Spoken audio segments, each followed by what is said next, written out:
বিসমিল্লাহির রহমানির রহিম। হে সমস্ত জগতবাসী, আপনি কি চান যে আপনি সহজে পার হয়ে যাবেন, ইহকাল থেকে পরকালে চলে যাবেন এবং সে হাসরের মাঠে সহজে আপনি পার হয়ে যাবেন? এটা কি আপনি চান?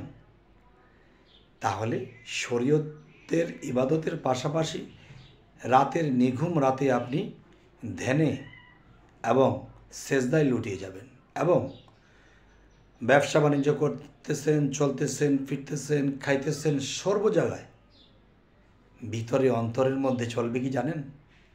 আল্লাহ আল্লাহ আল্লাহ। খাইতেছেন আল্লাহ, হাঁটতেছেন আল্লাহ, দম নেওয়া আনা করতেছেন, শ্বাস প্রশ্বাসে আল্লাহ আল্লাহ। শুধু হিসেব কেন? এই হিসেব তো লাগবেই না, আল্লাহর বন্ধু হয়ে যাবেন ইনশাআল্লাহ। যদি আমাদের এই আলোচনা ভালো লাগে অবশ্যই ফলো দিয়ে রাখবেন। সকলে ভালো থাকবেন। আল্লাহ হাফিজ।